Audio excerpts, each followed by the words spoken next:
ಯಾವುದು ನೆಟ್ಗಿಲ್ಲ. ಹೌದು ಸ್ವಾಮಿ. ವೇದಾಂತಿ ಹೇಳಿದನು, ಹೊನ್ನೆಲ್ಲ ಮಣ್ಣು ಮಣ್ಣು, ಕವಿಯೊಬ್ಬ ಹಾಡಿದನು, ಮಣ್ಣೆಲ್ಲ ಹೊನ್ನು ಹೊನ್ನು.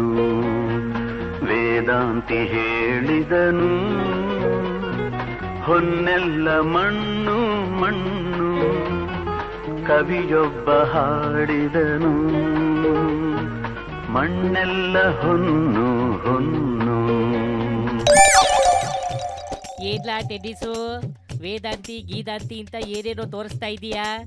ಏನ್ ಆಗ್ಬಾರ್ದಿರೋದು ಆಗೈತೆ ಒಸಿ ಬೊಗಳಲ್ಲ. ನಾವು ಬುದ್ಧಿಜೀವಿಗಳು ಅಂತ ಇರೋರು ಅದೇನು ಅಂತ ನೋಡ್ತೀವಿ. ಅಯ್ಯೋ ಏನ್ ಹೇಳಿ ಪಿತಾಜಿ, ಇವುಗಳ ಕತೆಯ ಮಾಡೋ ಕೆಲ್ಸ ಮಾಡ್ರೋ ಅಂದ್ರೆ ಏನೇನೋ ಮಾಡಕ್ ಹೋಗಿ ಎಡವಟ್ ಮಾಡ್ಕೊಂಡು ಕುಂತಿದಾವೆ. ತೋರ್ಸಲ್ಲ ಏನಾಗೈತೆ ಎಡವಟ್ಟು. ಲೋ ಅಪ್ಪ ಹಾಕ್ರ, ಎಲ್ಲರೂ ನೋಡಿ ಎಂಜಾಯ್ ಮಾಡ್ಲಿ.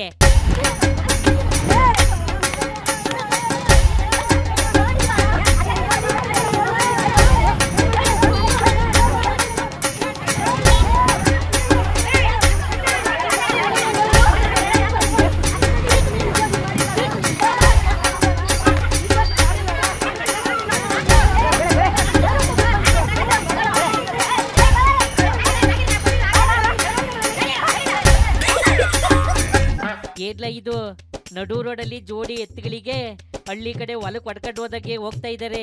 ಏನ್ ಮಾಡಿದವಲ್ಲ ಅವು? ಪಿತಾಜಿ ನೀಟಾಗಿ ರೆಡಿಯಾಗಿ ಯಾವೊಂದೋ 2 ವೀಲರ್ ತಗೊಂಡು ರೋಡಲ್ಲಿ ಹೋಗೋ ಹುಡ್ಗಿರಿಗೆ ರೇಗಿಸ್ತಿದ್ವಂತೆ. ಇವತ್ತು ನಮ್ಮ ಅಣ್ಣ ತಮ್ಮದಿರ್ ಕೈಗೆ ಸಿಗಾಕೊಂಡು ಐರನ್ ಮಾಡಿರೋ ಬಟ್ಟೆ ಹಾಳಾಗ್ಬೇಕು ಹಂಗೆ ಕೊಟ್ಟಿದ್ದಾರೆ. ಆದ್ರೂ ನಮ್ ಜನ ಕಾನೂನ್ ಕೈಗೆ ತಗೋಬಾರ್ದಿತ್ತು ಕಡ್ಲ. ಅದಕ್ಕೆ ಅಂತ ನಮ್ ಕಾನೂನಲ್ಲಿ ರಕ್ಷಕರು ಅಂತ ಇರ್ತಾರೆ, ಅವ್ರು ನೋಡ್ಕತ್ತಾರೆ ಕಣಪ್ಪ. ಅದು ನಿಜಾನೇ. ಆದ್ರೆ ಏನ್ ಮಾಡೋದು, ಅವ್ರು ಬರೋದು ತುಂಬಾ ಲೇಟ್ ಆಗತ್ತೆ ಅಂತ ಇವರೇ ಪೂಜಾ ಕೈಂಕರ್ಯ ಮಾಡಿದರೆ ಪಿತಾಜಿ. ಏನ್ ಪುಣ್ಯ ಮಾಡಿದ್ವಲ್ಲ ಅವು, ನಡು ರೋಡಲ್ಲಿ ಹಿಂಗೆ ಬಾಡಿಸ್ಕೊಳಕ್ಕೆ. ಥೋ ಬಿಡಲ್ಲ ಇದ. ಬೇರೆ ಸುದ್ದಿ ಏನೈತೆ ಹೇಳಪ್ಪ ಪಿತಾಜಿ. ನಮ್ ಕೇರಿ ಮೂಲೆ ಮನೆ ಮಾರುದ್ದ ಮೂಗ್ಸಿದ್ದ ಇದ್ನಲ್ಲ, ಅವನು ಯಾರು ಮಾಡಕ್ ಆಗದೆ ಇರೋ, ಯಾರು ಹೇಳಕ್ ಆಗದೆ ಇರೋದನ್ನ ಮಾಡಿದಾನೆ. ಇಲ್ ನೋಡ.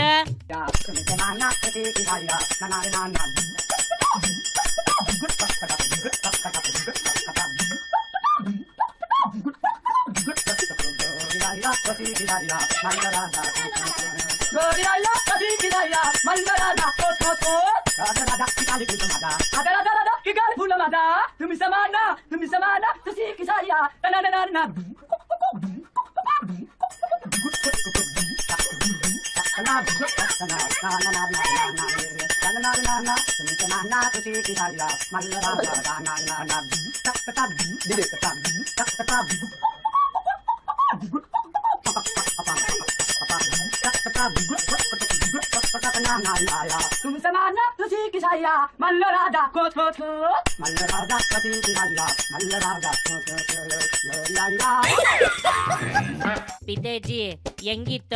ಬಾಳ ಚೆನ್ನಾಗೈತೆ ಕಡ್ಲ. ದೇವ್ರ ಅವನಿಗೆ ಒಳ್ಳೇದ್ ಮಾಡ್ಲಿ, ಇನ್ನೂ ಎತ್ತರಕ್ಕೆ ಬೆಳಿಲಿ ಕಡ್ಲ. ಮುಂದಿನ ಸುದ್ದಿ ಏದೈತೆ ಸ್ವಲ್ಪ ಹೇಳಲ್ಲ ಪಿತಾಜಿ. ನಮ್ ಈಶ್ವರ್ ಚಿಕ್ಕಪ್ಪ ಎಡವಟ್ ಮೇಲೆ ಎಡವಟ್ ಮಾಡ್ಕೊಂಡು ಕುಂತೈತೆ. ಇಲ್ ನೋಡ.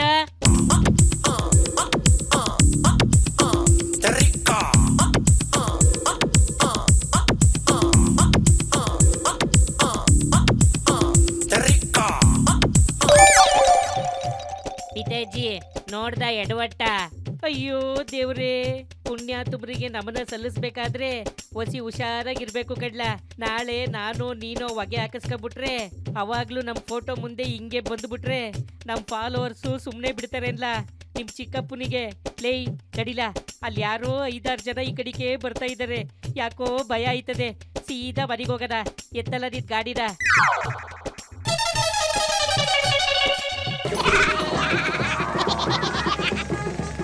ಯಾವುದು ನೆಟ್ಗಿಲ್ಲ.